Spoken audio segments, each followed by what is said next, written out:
My 32 female husband, 34 males, ex, 36 female, claims I swapped our babies when I was in labor. So, my husband left his ex when he found out she was cheating on him shortly after they were married, like a month. While they were getting divorced, that's when I met him when he was a customer at my store. We had a lot in common, and we started hanging out and developed feelings pretty quick. As soon as we could, we got married. I love him so very much, and my heart told me that no matter what, I was marrying him. He's amazing. Then a few months later, after the wedding, we found out that I was pregnant. That I was pregnant with triplets. His ex called him up and accused him of cheating on her with me. No, and that she was pregnant too. To her credit, she was. And that the baby was his. But he swore to me up and down, left and right, that her baby wasn't his. And I believe him. I trust him. Anyway, I go nearly full term with babies, as far as they'd let me, and we had 3 beautiful babies that I absolutely adore. My husband was blubbering when we finally had all 3 of our beautiful, healthy babies. But it turns out when I was in labor, his ex went into labor too. And she had her sweet baby that unfortunately had to go to the NICU. My mother-in-law informed us of this later, because their mothers are friends still, after we came home with the babies. After taking time off social media to, recover from having triplets, I started receiving all these nasty messages calling me hurtful names and telling me I was a monster. Turns out, after his ex had her baby, she went to social media telling everyone I stole her babies and that I gave her my sickly baby. And all her little friends took up the cost for her and started harassing me. I'm baffled because how? I was a planet with my babies, because I have a small torso and those 3 went out. Also, my babies were big and tall like their daddy, not tiny like me.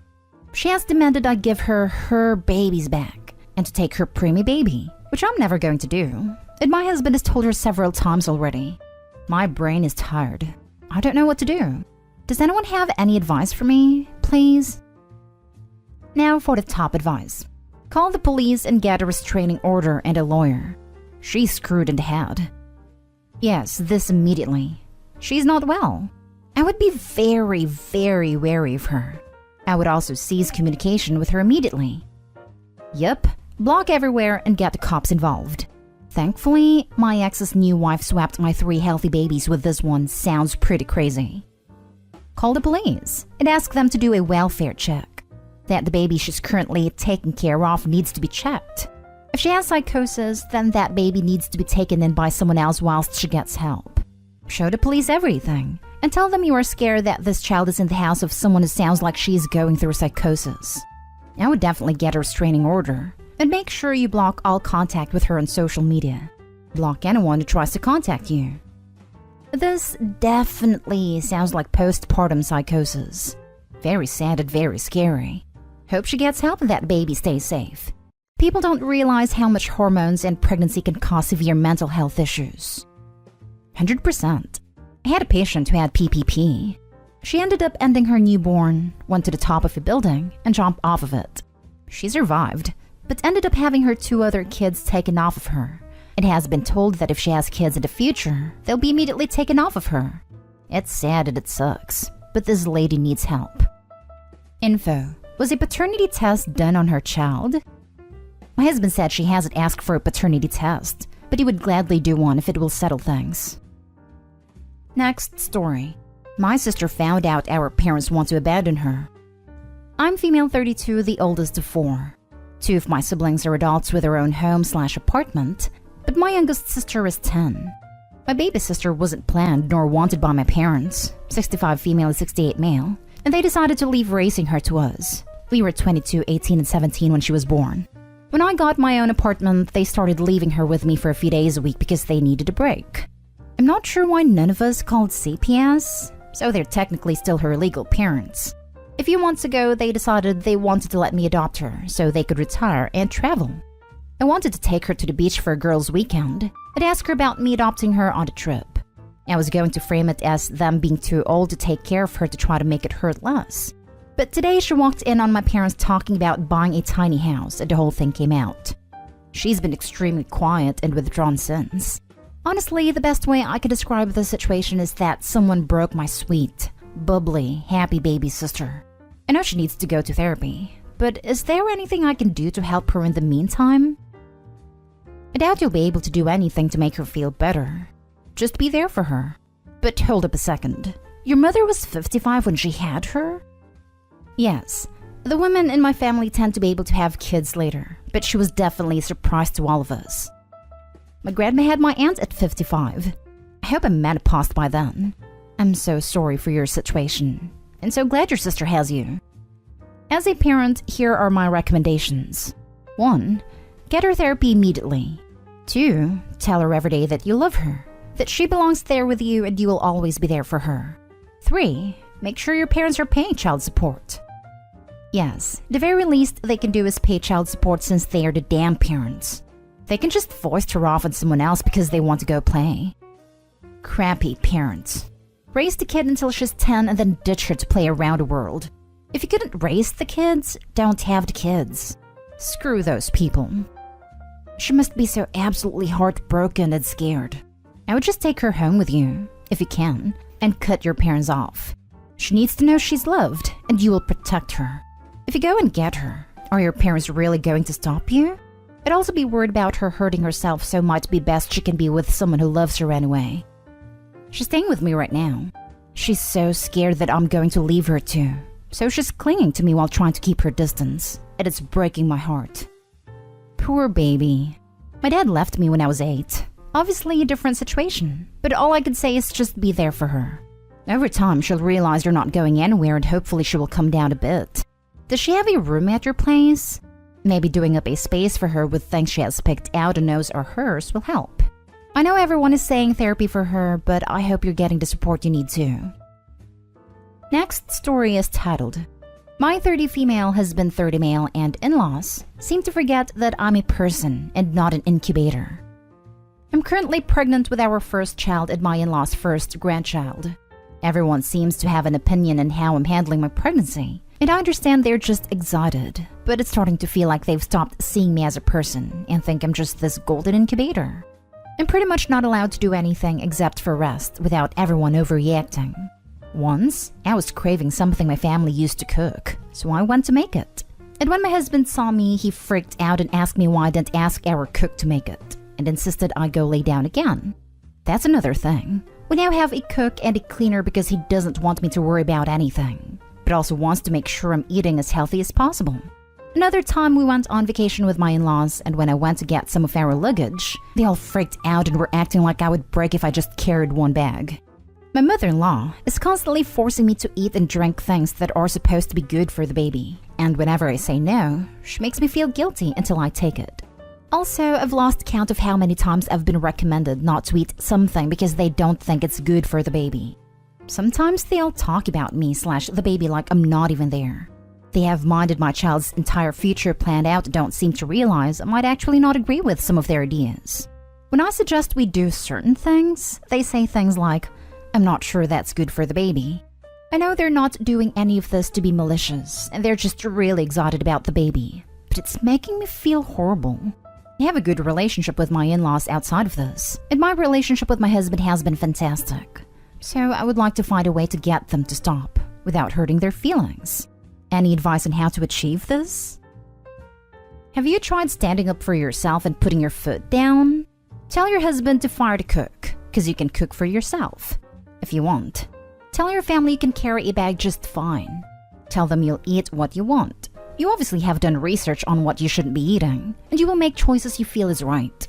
If you don't stand up for yourself, people usually want to stand up for you, especially when you're in a position that makes you vulnerable, aka pregnancy.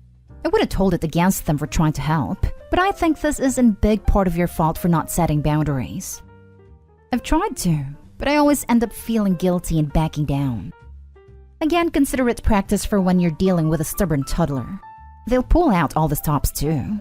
Sometimes you just gotta put your foot down and let them sulk it out. For the in-laws, I am the mother here. I decide what's good for the baby. I appreciate that you're trying to be helpful, but when I say no or thanks but I'm doing it this way to something, I really need that to be the end of discussion. Or, hey guys, I'm right here, for the times when they just flat out ignore you. As for your husband, you need to have a more serious sit-down conversation about the fact that him treating you like you can't do anything is causing more stress than if he'd back off and trust you to ask for help when you need it. Even more importantly, You need to talk about how to make sure you're on the same page in terms of setting boundaries with the in-laws, because that's only going to get worse once the kids hear unless you sort it out now. But again, you're the mom.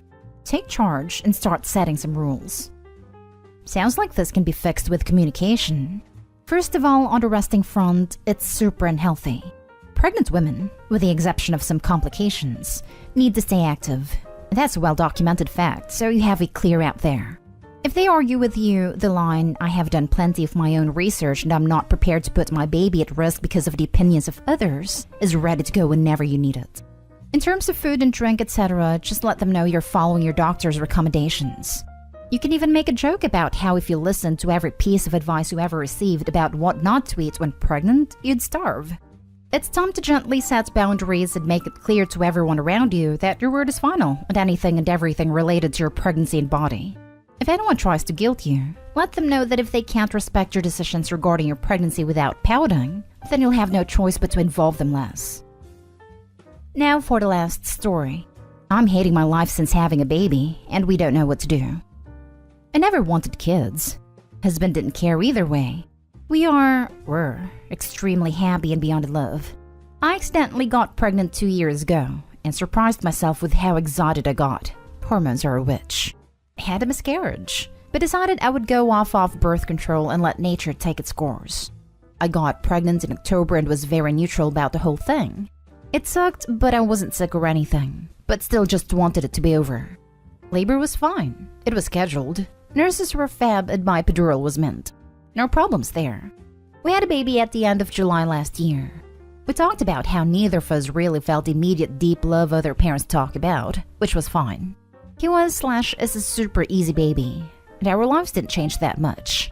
We do everything 50-50 and it's a breeze. I was on mat leave and it worked. I went somewhere every day, got my exercise and yoga and walking, still ate healthy.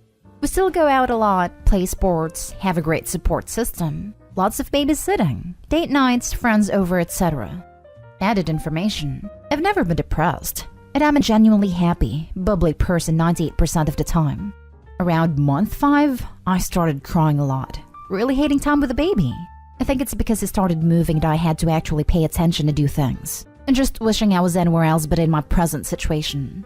Went to the doctor and she prescribed me Wellbutrin. I started a gratitude journal. I did meditation, etc. I went back to work early, and my husband finished maternity leave. That helped for a bit and stopped my massive hourly meltdowns. But it hasn't changed my train of thought, and now I'm basically back to where I was. Cried 4 times today. I freaking hate this life. It's not hard like people say. It's just annoying and frustrating and tramping. I count the minutes from when he gets up until I can ethically bring him to daycare. I count the seconds from when he wakes up from a nap until he can go for another one. I can't get out of the driveway fast enough when we have a babysitter coming over. I have something planned for every minute of the day when it's a weekend, because the thought of staying home all day and entertaining him sounds just freaking awful. It's not him. He's actually quite wonderful. I know that sounds insane, but I hate the act of parenting, if that makes sense. I also just don't get the worth it part. I ruined 2 years, so far. My body, my brain, I'm so dumb now it hurts. My finances, my house, my relationship. For what? Anyway, I'm essentially miserable 95% of the time now. And I can't figure out what to do.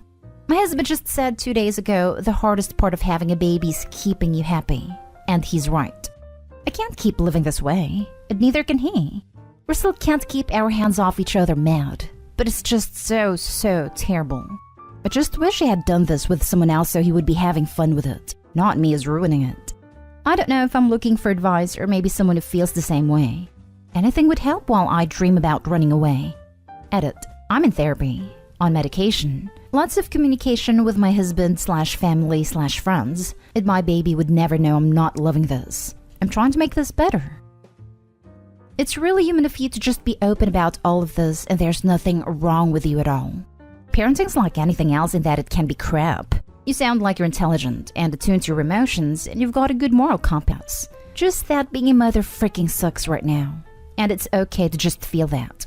You should just talk to your husband and be totally honest. Just tell him that you love him and your child, but that doesn't change how you feel within yourself. Not everyone is built for blissful parenthood, and crap side of it isn't discussed nearly enough. I believe if it was, there'd be such less shame attached to women who became mothers and don't glow at being a pointed role. You're not alone, and you're smart at a lot of things, and a mom is just one of them, and it's just not particularly fun right now. Try simplify it for yourself and for your partner. Thank you so much. Hearing this a couple of times is making it better. Oh, and he's well aware.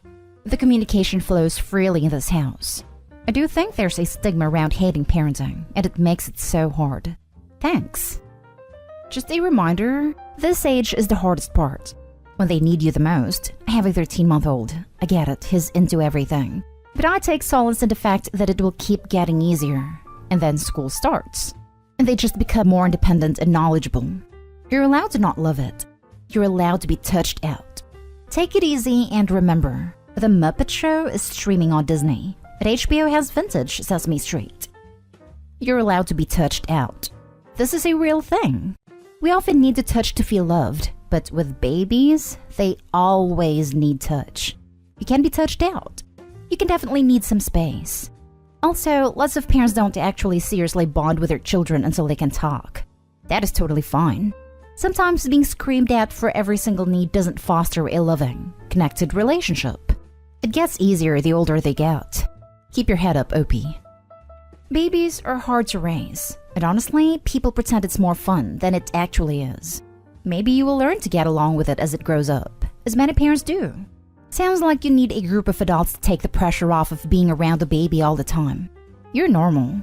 People just don't admit all this because they are afraid of judgment. So, I'm pretty open about the fact that this blows, and all the parents around me agree. So why? Why do they make it look appealing and fun? I'd have more than one. I feel like I was conned. I definitely get the adult time, but I could always use more.